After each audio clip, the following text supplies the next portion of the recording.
So we are still working our way through the first book of the Bible, Genesis. We are now at chapter 35. For this, we are going to cover just verses 1 through 15. But we're going to quickly recap and then kind of deep dive into what we're looking at here. So, where we just left off in the prior chapter, Jacob's sons avenged their sister and went through, tricked an entire city of men into being circumcised.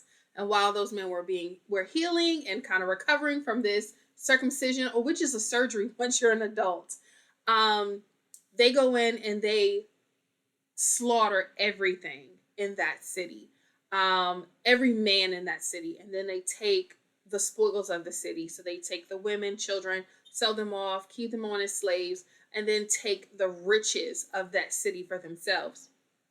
And so, in doing this, of course, it is just Jacob and his sons and his family and the servants that they have that are traveling. They're not a city on their own.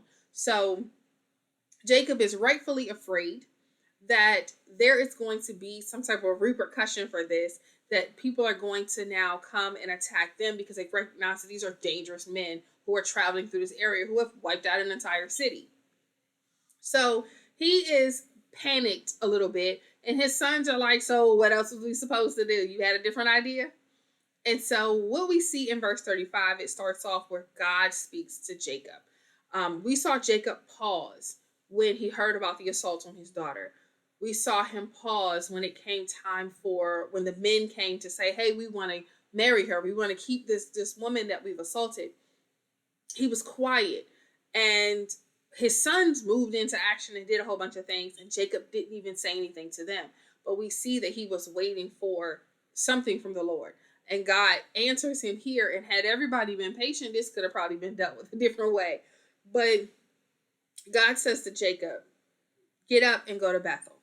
Bethel is the place where God originally spoke to Jacob when he was heading towards his uncle Laban's house, and now they're going back to the same place.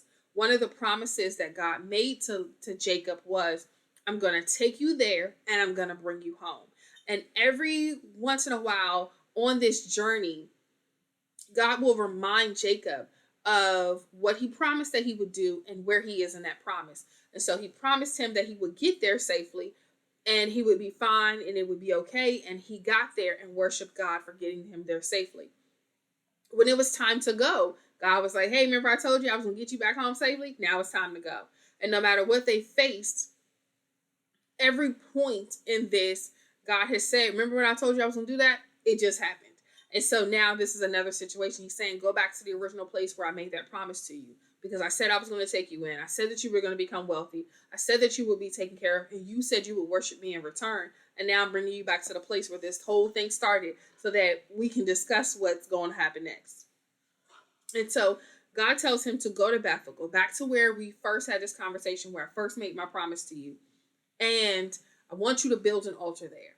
It has been about 20 years since he left his mother's home, since he ran away from his brother who was trying to kill him for being a trickster with his mom. And so God is saying, go back to this place and go back and build an altar, because the altar that he originally built was very temporary. And God is saying, no, let's make it permanent. Let's put something in place for worship, because this is now a significant place. It's no longer the place of a promise. It's the place of a promise kept. And so he tells Jacob, look, go to your household, tell them get rid of all their idols. Get rid of everything that is for these foreign gods, and get clean and change your clothes. So when you are consecrating at this time, God is saying, I want you to be physically clean and I want you to be spiritually clean so that I can have a conversation with you, because I'm not going to sit in your mess with you. You're going to have to come out of your mess so that we can talk. God is too holy to just hang out in your mess with you. Will he visit you there? Yes. He had a conversation with Jacob and told him how to prepare to have a longer moment, a more permanent moment, a more permanent walk. But God does ask us to clean it up and get it together. He doesn't just ask you to just keep on doing what you do. It's fantastic. It's fun. Stay how you want to stay. No. God said, get rid of the other idols. Get rid of all that stuff in your life that's not like God. That's not of God. That's not about God. Get rid of it. then get yourself clean. Get yourself together.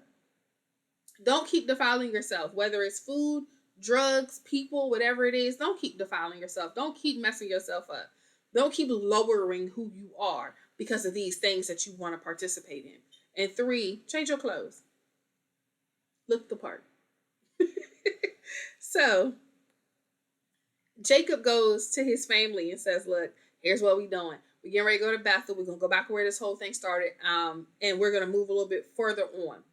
We're going to build an altar there and we're going to worship God because he was with me when I had issues before. He was with me when I had issues, with my uncle, with my brother, with my dad. And now he's here for me now. So we're going to go do what he says.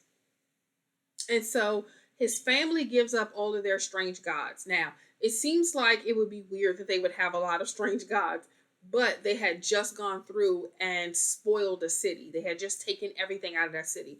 And these idols would be valuable. Some of them are made out of gold, silver, other precious metals and precious gems and stones would be included in making these things.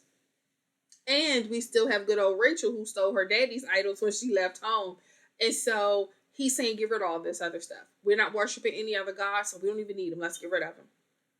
And he also asked so they also turn over those gods, but they turn over their earrings.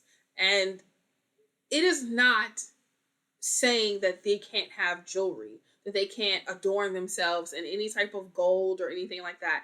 It's not any of those things. What these earrings are markers for the God that they serve, in the way that you would see a cross on the neck of a Christian, the Star of David.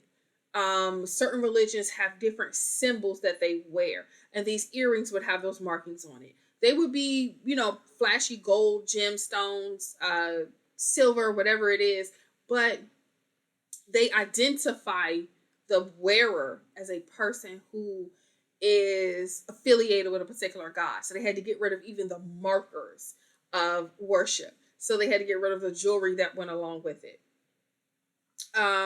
So he takes all that stuff, he buries it under a tree because we don't need it. Nobody else needs it. I'm not going to leave it out here so somebody else can walk across it and worship the wrong God. We can go ahead and bury this because that's a dead and gone thing. And they move on.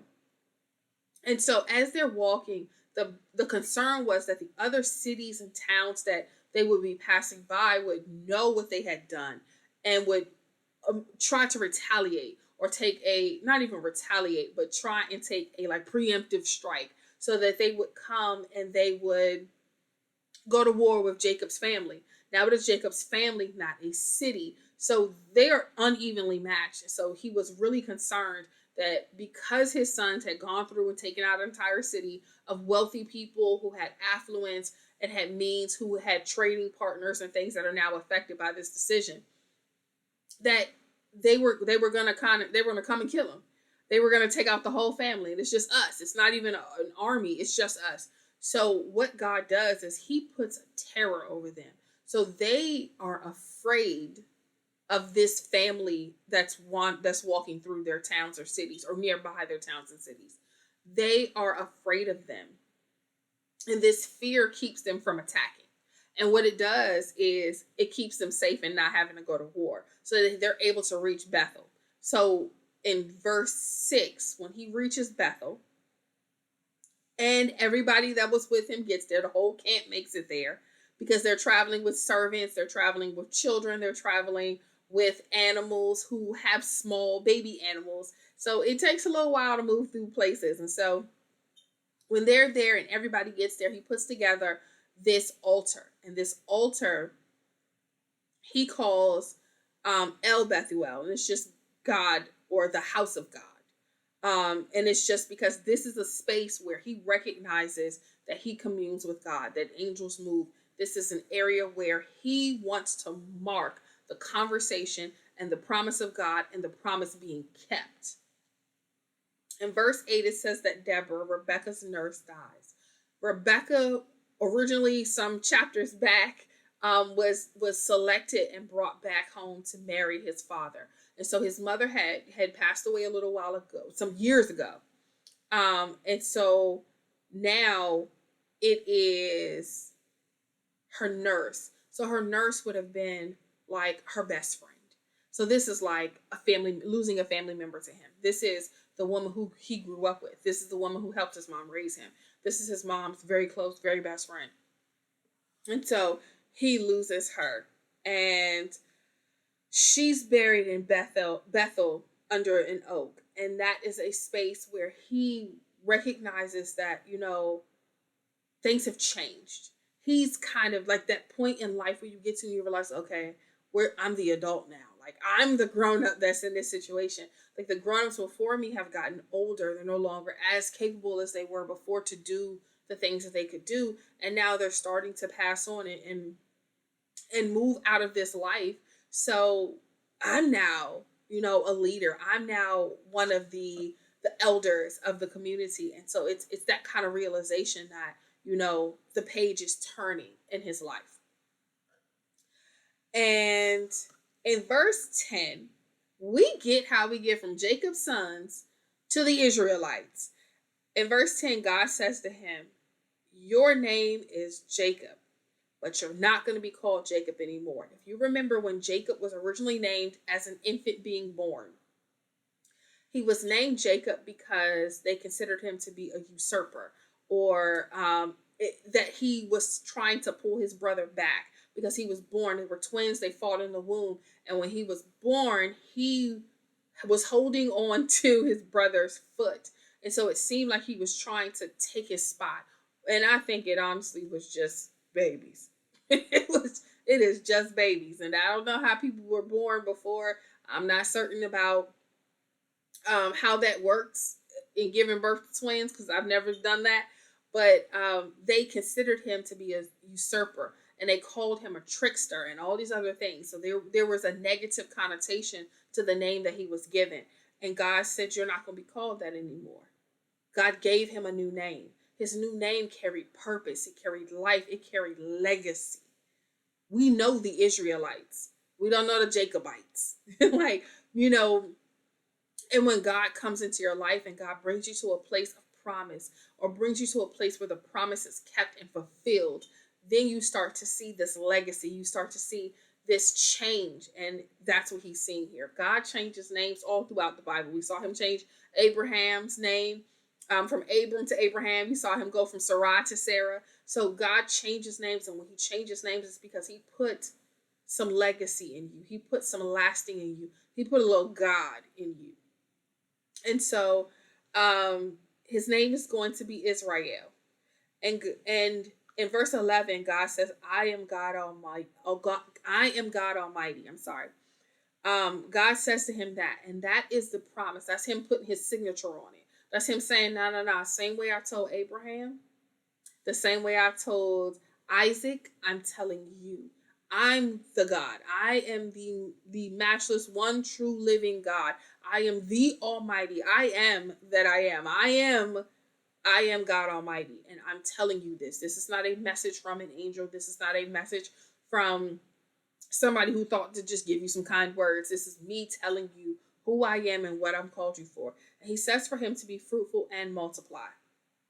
And I always think it's kind of cool when God says be fruitful and multiply, because we always talk about making it so that you have babies. We always talk about having babies.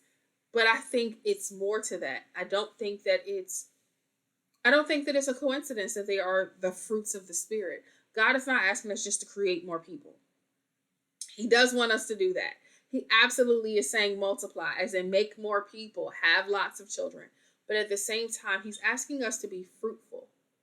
He's asking us to pass good deeds along, pass good attitudes and discipline, pass patience and different virtues. Like, he wants us to be fruitful in the world, not just exist, but exist and exemplify him in our lives.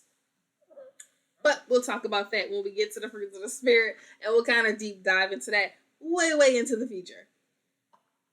So he also tells him that nations were going to come from him. That your sons aren't just sons, they are the heads of nations.